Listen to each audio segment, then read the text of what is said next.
morning to everyone, and welcome to the January 10th, 2019 Cumberland County Commissioners Workshop meeting. Please stand and join me in the pledge of allegiance. I pledge allegiance to the flag of the United States of America and to the republic for which it stands, one nation, under God, indivisible, with liberty and justice for all. I call this meeting to order at 9 a.m. and at this time I will report public comment. Okay, hearing none, seeing none, we move on to agenda item 3, which is requesting approval of personnel transactions. Commissioners?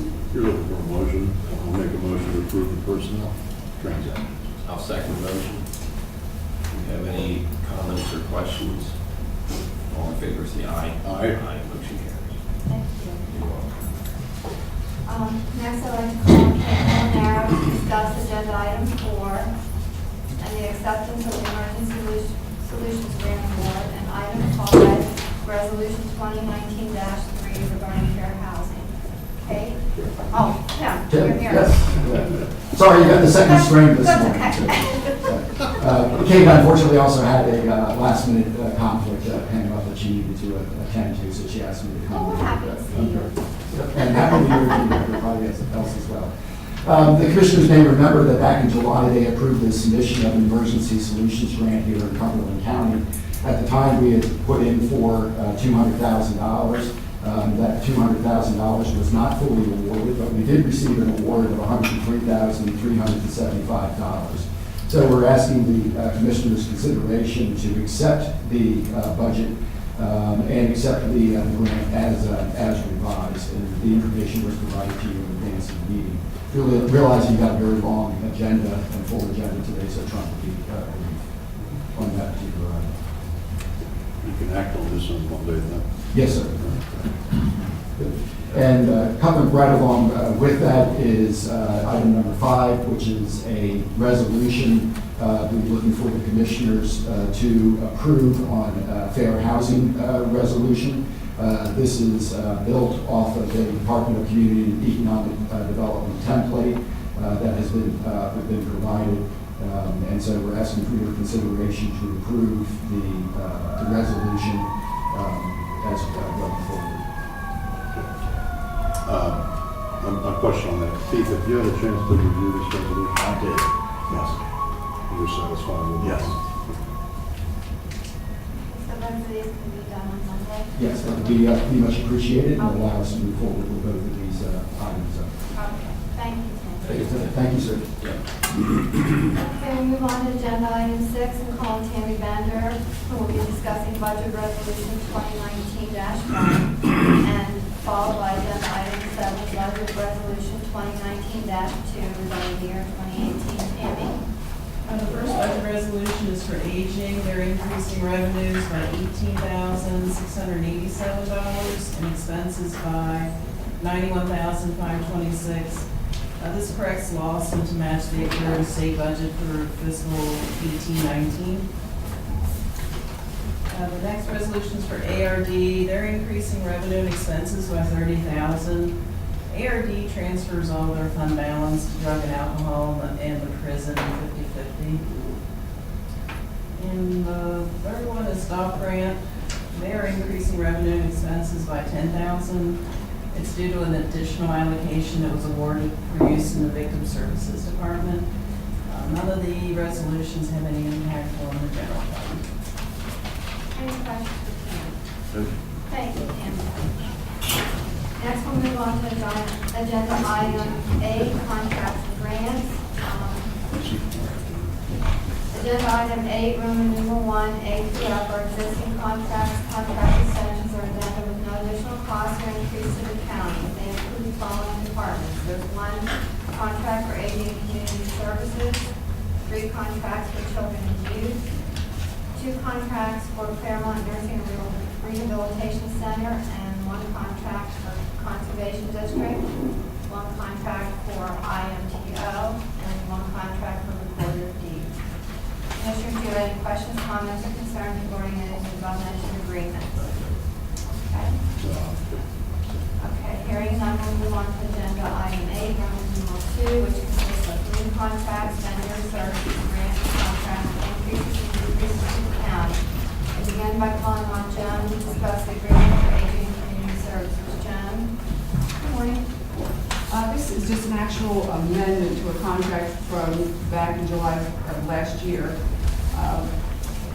The Pennsylvania Human, or the PA Human Services Department has delayed the start of a Fed assessment, which is considered cheaper to do on the consumers than an LCD assessment. But they delayed the start of that until April 1st of this year, so we had to amend the contract to put back in the expense for the LCDs, which the difference is $36.99 per assessment. So hopefully they'll get them started in April 1st. We'll go back to the original $237.12 for the Fed assessment. Okay, any questions for Joan? Thank you, Joan. Next we move on to agenda item B, and call on Jamie to discuss the 2 agreements for children in youth. Jamie? Good morning. The first agreement is for the Summit Schools. This is a drug and alcohol program mainly utilized by children on probation. We don't use them a whole lot though. They did have some increases ranging from 2 to 3%, and all of the rates are comparable to other like programs. The second one is for Choi, Children's Home of York. This is actually their 17-18 contract. They had a delay in getting their contract approved. They actually have a decrease in their rates, so they're actually going to end up owing us the money for the services that we've paid out to them over the 17-18 fiscal year. About $500 is not a whole lot. We don't use them too frequently either. Any questions for Jamie? Thank you, Jamie. Next we'll move on to agenda item C, and call on Melissa, who will be discussing agreements for County Hunters and the Rehabilitation Center. Melissa? The first contract is with Aros Health Systems. It's a consulting group that people have worked with before in the past, Bob Ames and Don Smoker in our facility. This group will review all current revenue contracts. They'll be looking at the language and the rates. They will be able to negotiate payer sources to work towards higher per diem rates, as well as carve-outs for services such as wound care and high-cost prescriptions. They'll help us pursue additional contracts that would benefit our facility. They'll provide us comparable data information from other SNFs in Pennsylvania and throughout the nation. Currently, Kairos is assisting Southwest and Southeast regions in working with the managed care MCOs, and they have found the credentialing process extremely time-consuming and very difficult for people who don't do that regularly and will do that for the nursing home. They've been successful in negotiating shorter initial terms, 1 year versus 3-year terms with the initial MCOs. On average, they've been able to increase revenue for the facilities that they represent, non-Medicare and Medicaid revenue by 11%. However you consider that, the cost for this group is $12,500 to be paid in 2 semi-annual installments. Melissa, so this is the first contract of its kind that we've had. Yes, sir. And how did we discover these folks? Don Smoker, the new MDS director, had come to me and said, I can't get into Kairos. And I said, we don't belong to them. And she said, well, they do a lot of things, different things. Look at contracts, help you interpret contracts. And so I got into it and I talked to them and I called several other people who do similar things. And the next cheapest group that I could find is actually a public accounting firm that would do this, but their initial cost was over $15,000, and that didn't encompass as much as this does. I think the biggest asset that they would be for the nursing home is probably managed Medicaid, helping fill out the paperwork and getting an understanding of that whole process. Excuse me.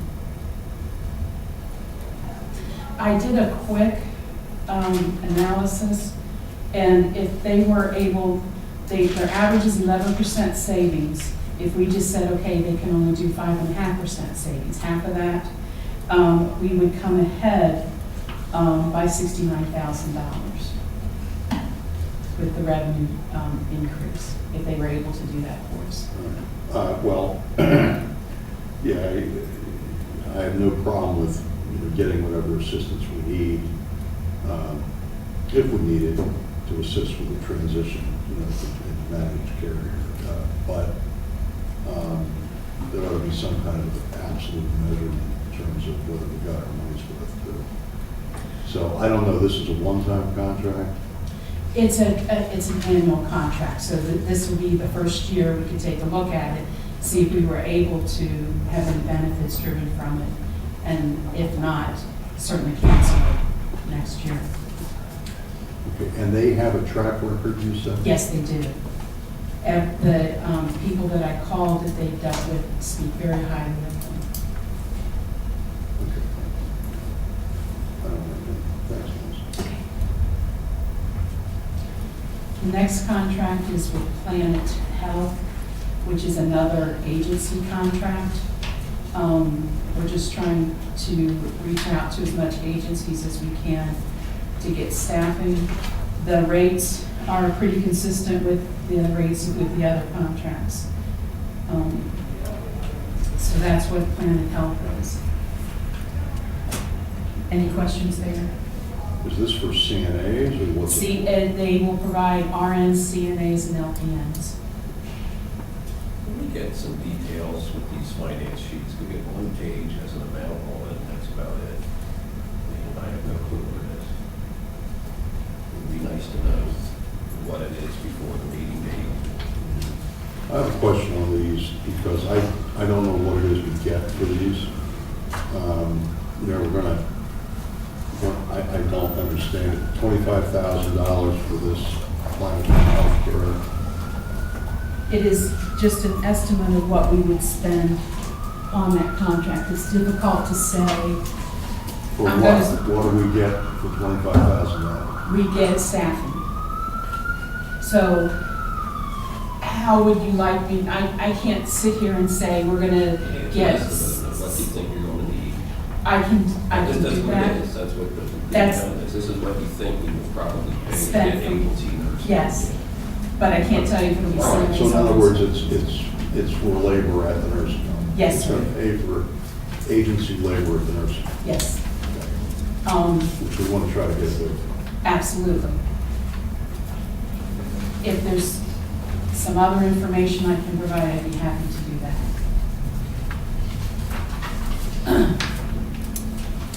The next one is with Favorite Healthcare Staffing. This is just an addendum to the current contract we have. They will provide us block weeks, 4 weeks, 8 weeks at a time, and guarantee staffing during that time. So the rates needed to be put into the contract, and that's what this addendum or amendment is doing. And the last contract I have is Hospice for All Seasons. It's just a hospice provider. We had a resident who wanted us to use this Hospice for All Seasons. It's just providing the care that they want, the hospice company that they want. There's no cost, it's revenue contract. And it's consistent with what we get there. And you had a previous contract with someone else? Oh, we have lots of hospice contracts. We used to have Hospice for All Seasons, and the previous administrator had canceled it for an unknown reason. Okay. Are there any other questions from Melissa? Thank you. Thank you, Melissa. Next, Vaughn Swarmer is joining us via video teleconferencing to discuss the agreement for the facility. Yvonne? Good morning. This is a key addendum to the contract to include the cost of recharging and replacement costs for the extinguishers over a 3-year period. Any questions for Yvonne? What does the previous contract total represent of $36.85 compared to the new contract total of The $19.70? The 3685, I'm sorry, was just for the inspections of the extinguishers. And it did not include the estimated cost for the recharging and replacement. So when we had submitted some paperwork and realized that wasn't captured. And so the solicitor's office asked us to do an addendum so everything would be captured. Thank you. Thank you, Yvonne. Just out of curiosity, what was the previous cost for recharging of the fire extinguishers? It's an estimated cost, and because it was only a one-year contract, it always fell under the threshold. We did a 3-year contract, and now it's falling over the threshold that needs the commissioner's approval. The cost has remained steady the past several years, so there's really been no increase, except for because it went from 1 year to 3 year, it's now falling under your approval. Okay, but the overall cost has not increased, is what you're saying? Correct. Thank you. Thanks, Yvonne. Thank you. Next, I'd like to call on Tammy Bender to discuss the Maximus agreement with finance. Tammy? Finance is requesting approval of the Maximus contract. It's for 3 years. Total cost is $31,500. It's a $350 increase over the previous 3 years. But the year-to-year cost has not changed for the previous 2 years. It's remained the same at $10,500. Maximus does our indirect cost allocation plan that we use to charge out to departments. Any questions? Is this roughly the same amount then? You said this is a $350 increase, but is On our that? previous contract for 3 years, the first year was $350 less, the next 2 years are $10,500. The next 3 years are still $10,500. All right, thanks, Tim. Thank you, Tammy. Next, Danny Strite will be discussing the agreement organizations in for mental health fiscal year 2019. Danny? Yes, good morning. This is actually a new program for us, hence a new contract. The contract is to develop a new program. It's a 16-bed, long-term residential site for individuals with serious mental illness in our communities. Cost is, it's actually not a cost, it's actually an allocation we have received from the state. It will be annualized every year, so it will basically support itself. The amount is a little over $900,000, $937 and change. And that will fund the purchase and renovation of the new site. Where is this going to be located? We don't know just yet. I actually earlier this week met with the provider, the realtor, and an architect. So we're hot on the trail of locating a property. Any other questions for Andy? 16 beds, did you It's say? licensed with the state for 16, yes. Thank you. Thank you. Thanks.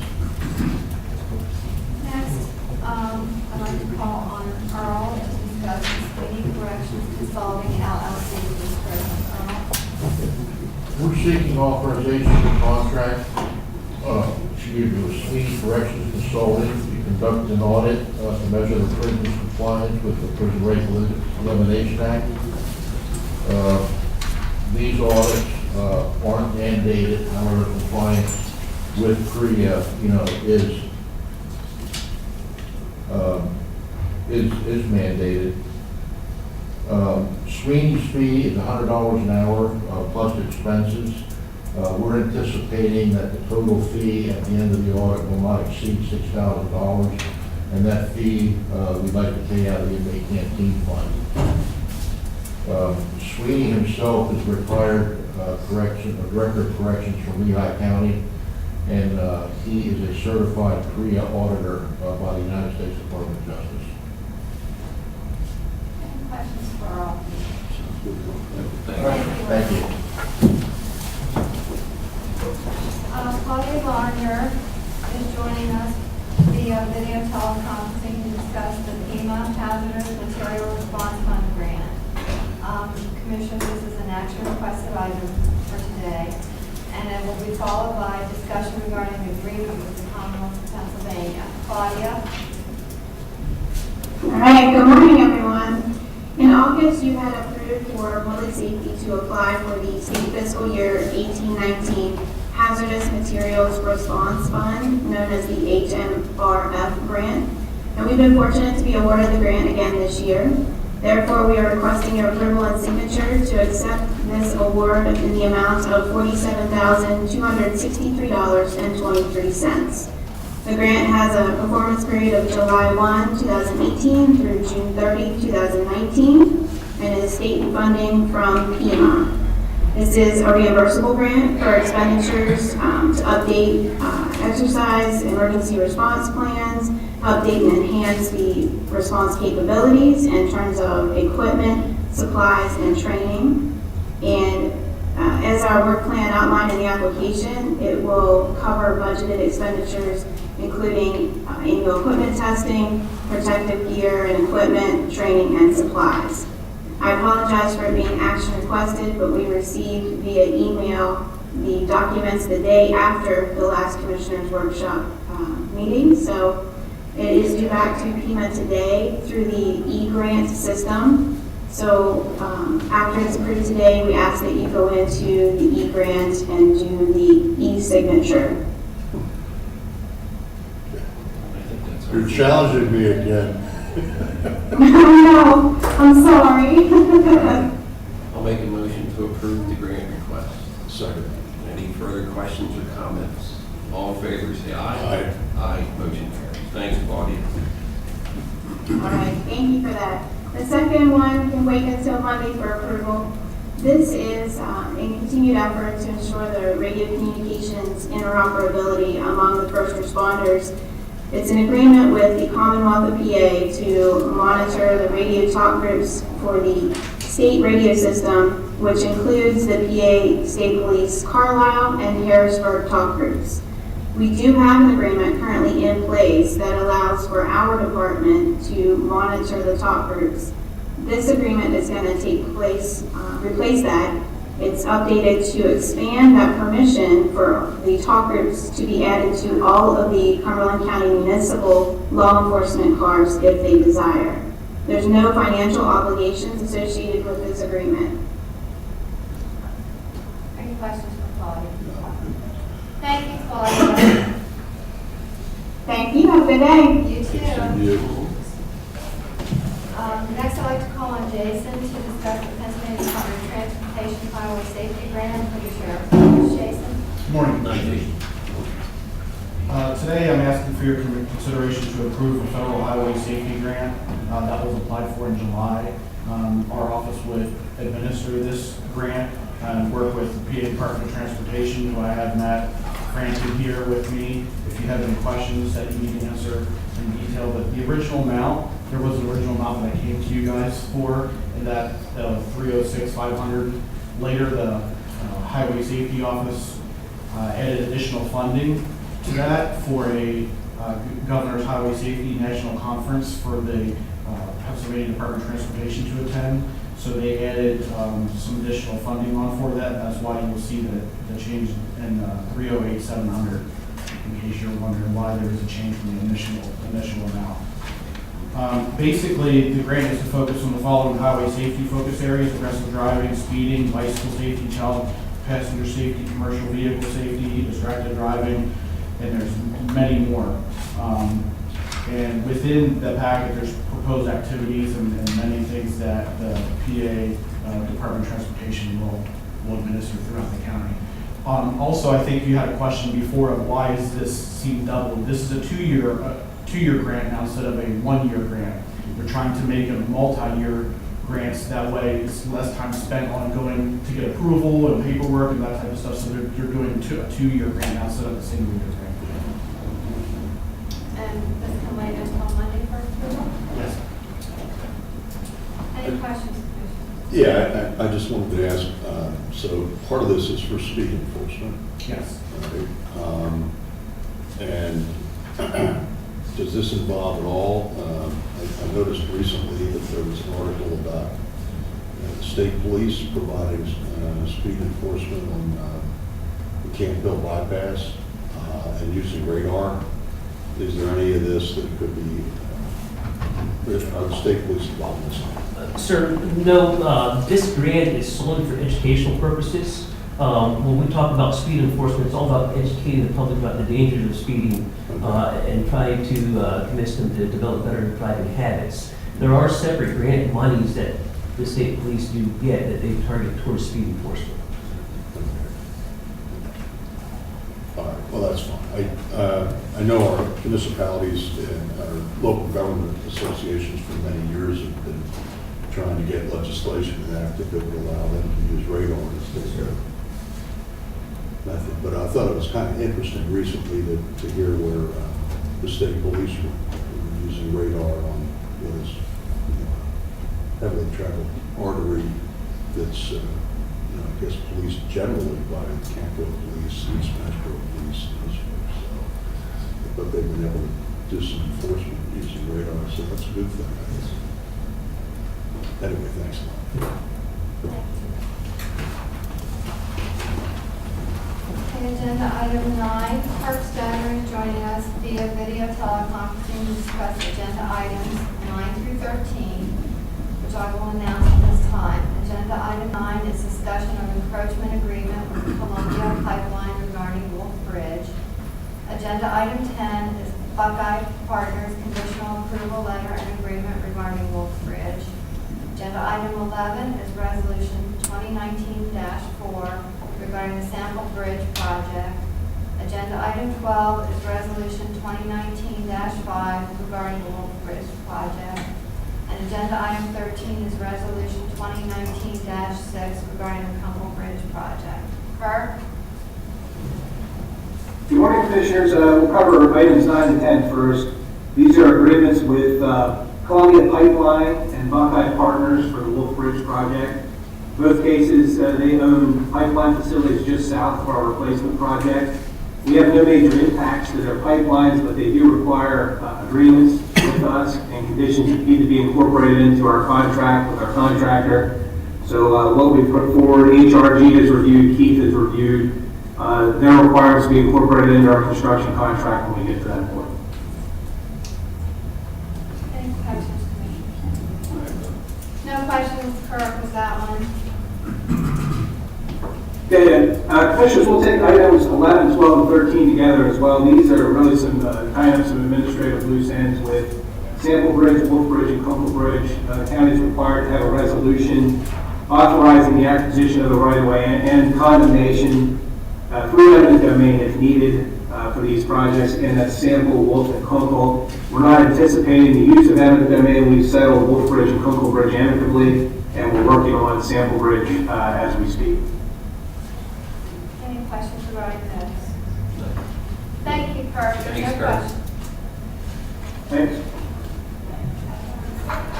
Next, Stephanie Williams is joining us video teleconferencing to discuss the certification of funding for the 2019 Farmland Preservation Program. Good morning, Stephanie. Good morning. On an annual basis, the Board of Commissioners is required to certify to the Department of Agriculture funds that are going to be spent on the Farmland Preservation Program for the program year. There has already been some previous discussion about this at a meeting, a finance meeting back in October, so this is just formalizing those discussions. A total of $641,832 is proposed to be certified. $500,000 of that would come from the general fund. $3,100 is private donations that we received in 2018 from residents throughout the county. $96,905 is interest collected from the 2018 Clean and Green tax penalties, and that's required by law to be allocated to the program. And the last is $41,827, which is funds related to the Hornbeaker IPA that we are committed to certify to the state. So again, that makes a total of $641,832. We estimate that would leverage about $1.7 million in state funding and bring the grand total for the year for 19 to about $2.3 million, which we hope would preserve about 750 acres of farmland. Any questions for Stephanie? Thank you so much, Stephanie. Thank you. Next, Solicitor Brennan will discuss item 15, the motion to reject bids responsive to the RFP for telephone services. Morning, Commissioners. This item was,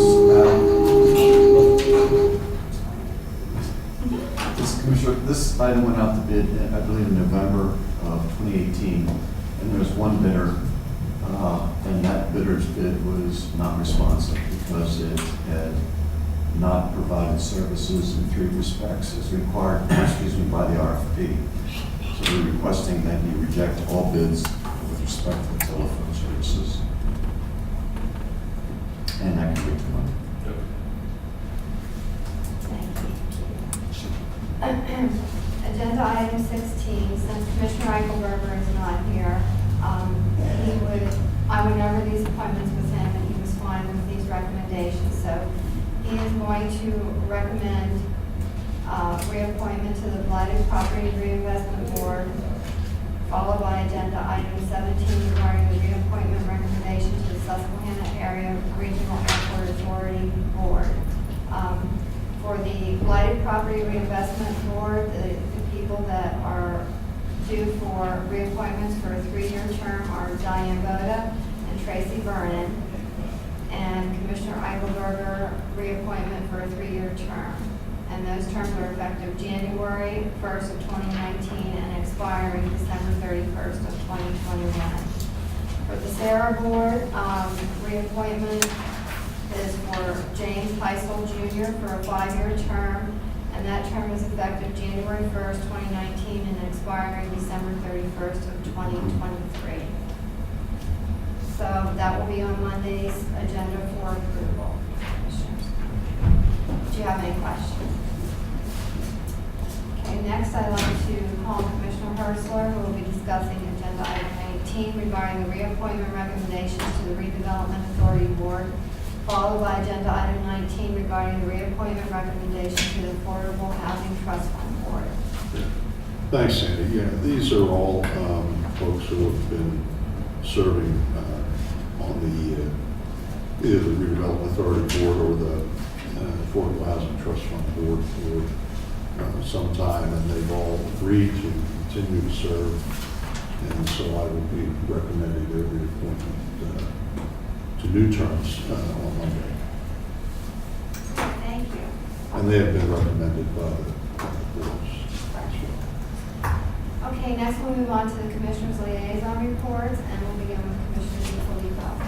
We have one for the Library Board that met on December 17th. The board has approved and revised the material selection policy. Last was updated in 2013. They've also created a skeleton website in preparation for a move to Drupal 8. Drupal 8 is a content management software package, and the staff has worked on a written project plan and created a skeletal site with a selected theme. This is part of the grant, conditional grant fund goals for 2018. The library system staff are also participating in a second trial of Canopy streaming video service. This also is part of the conditional grant funding. We already know that we had met with Jeffrey Swope regarding a possibility of working together with the probation and parole in the library system, and President Judge Guido's okayed that request. So that's moving forward. 4 grants submitted by the Cumberland County Library System Foundation committed for funding. Let's see. Installation and implementation of signature pads, software for signature pads has been installed on each circulation workstation, and hardware now resides at each library to implement into the library card registration process, and that's already in effect now. That's another one of the conditional grant requests for 2018. By the way, all the conditional grants for 2018 have been completed, as best I know, and next meeting will be January 28th. That's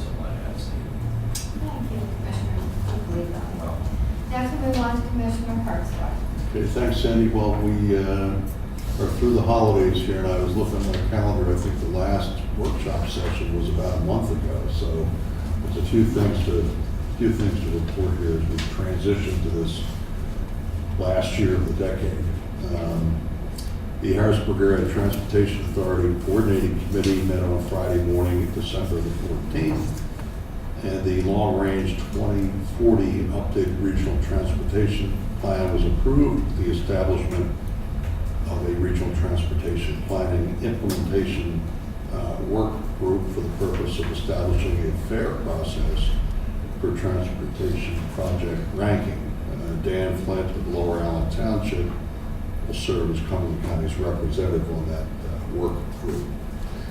HATS approved a $1.4 million increase in revenues to provide the funds necessary for the majority of the costs related to the $7.5 million Oars Bridge replacement project in Hampton Township, with construction finally to get underway this spring.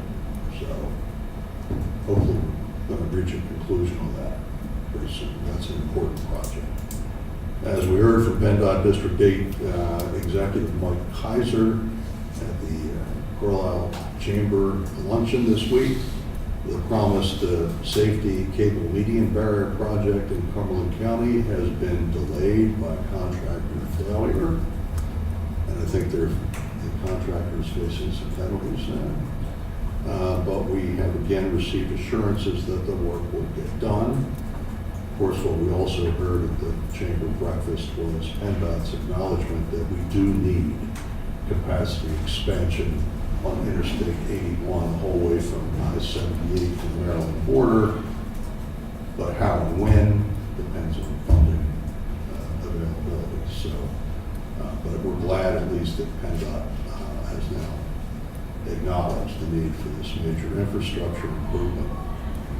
And other developments at the December HATS meeting, Eric Bugali, the chairman of the Capital Area Transit Authority Board, announced that CAT is expected to schedule a public hearing in May on a transit service reduction plan, which would appear is at this point the transit agency's answer to its dire financial situation. According to Mr. Bugali, CAT is facing a $1.3 million budget deficit this year. And I think that I want to just point out that Cumberland County's two representatives to the Capital Area Transit Authority Board voted against the current budget because it was fiscally irresponsible. And also, part of the CAT's problems, unfortunately, was all of their failure to embrace sooner rather than later transit agency administrative consolidation. So now it appears that they're going to cut service as the answer. But there will be a public hearing on this in May. Our county's Housing and Redevelopment Authority boards met Thursday, December 20, following acceptance by the Advisory Council on Historic Preservation. 203 Main Street in Mechanicsburg has now finally been transferred from the Redevelopment Authority to the Mechanicsburg Museum Association for community garden development next to the historic Frankenberger Tavern in the borough. The authority is continuing to work on an update to its management information systems with a review of contracts to be awarded before the end of this month. Housing and Redevelopment Authority employees have a new health insurance as of the beginning of this year with Cigna, and vision and dental with Capital Blue Cross and United Concordia, respectively. Field work has been completed for audits of both the Housing and Redevelopment Authorities. The county's Affordable Housing Trust Fund Board, meanwhile, met this Tuesday afternoon. The board recommended the reappointment of several members, as I think we're prepared to do or consider on Monday. And they also reorganized for 2019. Melissa McGowan is the new chair of the board, and Rick Smith is the new vice chair of the Affordable Housing Trust Fund Board. There was ratification of a revision to the 2018 budget to authorize $5,000 in funds for an affordable housing study that is being undertaken in conjunction with the county's planning department, the Greater Harrisburg Association of Realtors, and Shippensburg University. The lack of housing inventory in the county, especially in the $150,000 to $250,000 price range, is becoming more and more of an issue that hopefully the study will help us to begin to address. In discussion pertaining to the county's down payment and closing cost assistance program for first-time home buyers, it was noted that the county's housing shortage is delaying the ability of 6 families to utilize the closing cost assistance that they've been awarded this past year because there isn't sufficient affordable housing on the market in Cumberland County. The program did help 30 families this past year purchase homes, and since the inception of the program 20 years ago, 707 Cumberland County families have been helped with the purchase of their first home. The county's Agricultural Land Preservation Board met yesterday morning. The board reorganized for 2019, recommending Commissioner Chairman DeFilippo's reappointment of Boyd Weary as chairman of the Agricultural Land Preservation Board. And if it's acceptable, I would be happy to make a motion at our meeting Monday authorizing Commissioner DeFilippo's reappointment of Mr. Weary as chairman of the Preservation Board. In the meantime, the board re-elected Diane Stamey as vice chair and Adam Dellinger as secretary. As for an update on the status of farms slated for preservation, only one farm from the 2017 program has not yet settled, but settlement is expected in the first quarter of this year. And one of the 2018 farms has already settled, the bigger farm that was preserved in conjunction with the Silver Spring Township program.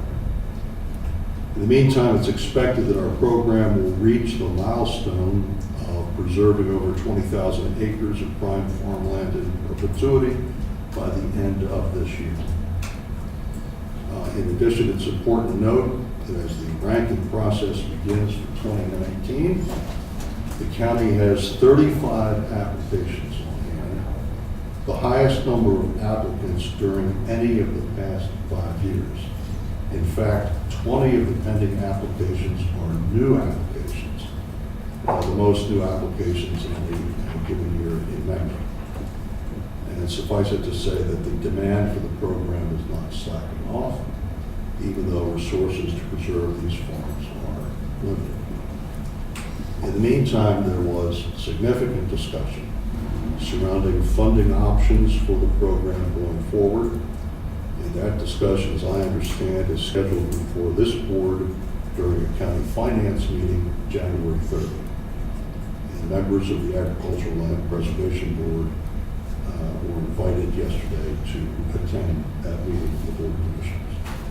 That's all I got for now. Thank you, Commissioner Bartzell.